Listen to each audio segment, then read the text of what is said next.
internet of value at Ripple, we're thinking much bigger than just cross-border payments. It's kind of like Amazon with rare books in the early days, just this market happens to be a $10 trillion market. We are at a historic turning point.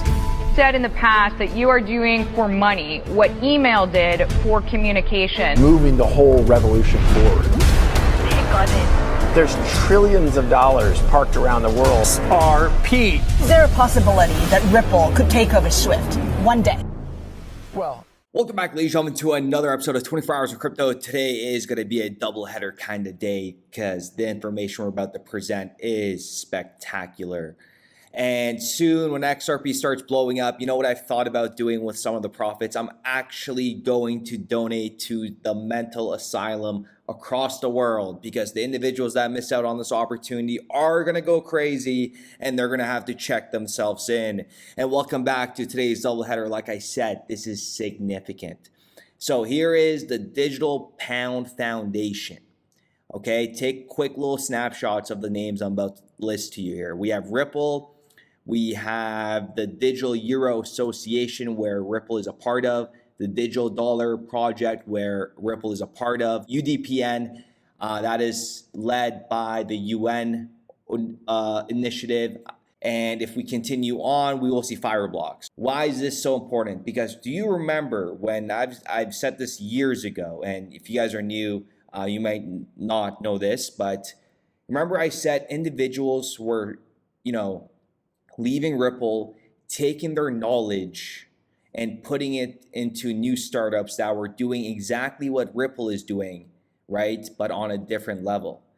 And before we get further into the video, just understand that the companies like Settle and 21X and Axiology, where we covered earlier today, and this was on the list of the ECB because they have their market DLT operator, right? These platforms, these operators, they don't have a digital asset like XRP, right?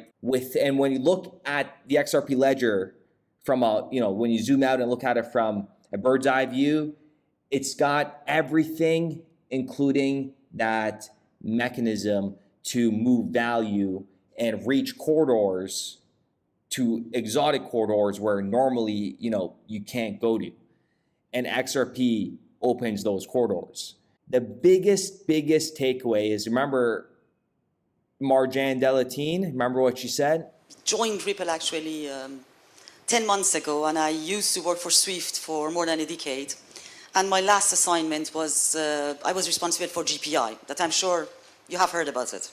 Now coming back to Ripple, because I joined Ripple to disrupt. And I think that's the main objective of the Ripple. Yeah, she joined Ripple, she got the job done, she gained all the knowledge, and then she went to Settle. And today, the Digital Pound Foundation announced that Settle has joined them. And they're all working together. You see how time pretty much proved everything that we were talking about? That is amazing, ladies and gentlemen. Go ahead and smash that like button. Truly, this is a perfect example of when I say time will settle all our arguments or any kind of, back and forth. And this is a perfect example. Oh my goodness. Settle joins the foundation as an associate member and will participate in, among other activities, the use case working group and policy, legal and regulatory working group. And this is significant because they're going to be working hand in hand with Ripple and the XRP ledger. And XRP is going to be utilized. Like, you think people are going to just utilize the XRP ledger and just stay away from XRP? You got to understand XRP is going to be the most liquid asset on the XRP ledger. One of the most liquid assets. But when you talk about scalability and efficiency, that's where it, really separates itself from other assets like Ethereum, Bitcoin, Solana, when we're talking about scalability.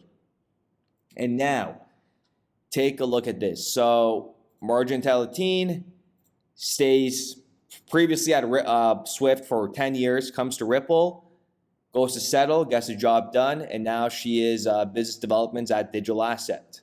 And then we have Sagar Shabahar. Okay, I butchered that so hard.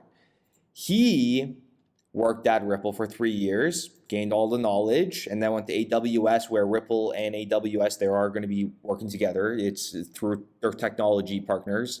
And we have head of business solutions advisory at Fireblocks. Give you some context. In 2016, what we did was we piloted with 12 banks. We said, hey, these 12 banks were based across regions throughout the globe, and they did not have pre-funded relationships with each other. What we did was we gave these 12 banks some XRP and asked them to settle within themselves. And it worked beautifully. But then they came back and said, you know what, this works beautifully and we would love to adopt it, but we cannot. And precisely the exact reason just you mentioned about Basel III capital requirements, regulatory uncertainty, and so on. So they said that A, it's volatile, B, there are no set of regulations, so we cannot hold those assets in our books. So we actually went back to the drawing board and said, okay, look, how do we change this? Which is why we came up with this product called XRP. And again, I absolutely agree with Lisa, so we actually piloted, instead of piloting with big banks, we piloted with big payment providers because they were more willing to do this. And you know what? It actually now works because they don't have to hold the digital asset on their books, but using the piece of software, XRP, they can actually connect to a digital asset exchange, convert fiat to XRP real time, and then XRP to fiat in real time in the other leg. And the entire transaction happens in 3 seconds. And so there is no case of volatility risk as well. And I think, to your point, just one more point. For any adoption of any technology, I think the intersection of 3 points is really, really important. Financial services, technology, and regulations. I think since the time Bitcoin was implemented, there was this notion that down with banks, down with central banks, Bitcoin was replaced fiat currency. Clearly that has not happened. And I think what's important really is, and that's something that Ripple has taken into its approach by collaborating with regulators and central banks across the globe.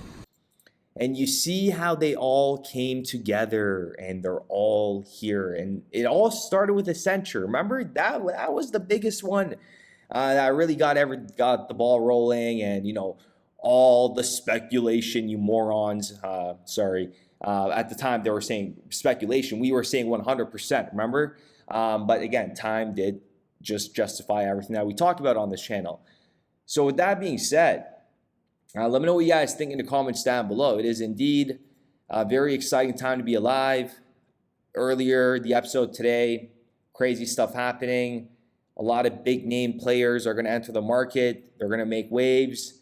And we are on the cusp of a major wealth transfer. Like, I don't think you guys understand when I say this time next year, things are going to be completely crazy. Just think about, first of all, who's going to be the next president, and think about where regulation is going to be. Think about that stablecoin bill is all going to be approved. Everything's going to be going full throttle by this time next year, right? And we will surpass $1 trillion in stablecoin value 100%, in my opinion, this time next year. So, I mean, if you don't see this, if this doesn't excite you, if you're impatient, then, you know, I don't know what to say, but this is going to be amazing. This is going to be truly amazing. Everything we have said throughout this about individuals leaving Ripple, gaining the knowledge at Ripple, and then applying it to these other companies like Fireblocks. And remember, it's education. It always comes back to education. Remember what I said in a couple of videos back ago? I said we're all going through an education phase, right? And Ripple has the most knowledgeable individuals working within their enterprise. So it's bound to, you know, for them to leave, like Nadeep Gupta and Marcus Treacher, right? It's time. And Marcus Treacher, working with a company I can't name off the top of my head, that is working with Ripple. Again, and that's a 100% fact. Just take my word for it. Trust me. So with that being said, I'm going to end this video off. Let me know in the comments down below. Smash the like button. Subscribe to the channel if you haven't already. We're trying to hit 100,000 subscribers by the end of tonight. Can we do it? So with that being said, we will be back. Building RippleNet with the thesis that crypto liquidity would eventually be able to support robust global payments, large payments. RippleNet was designed so that customers seeing the benefits of our fiat-based network could flip the switch to ODL once the market was mature enough. And this is exactly what's happening. Flip the switch.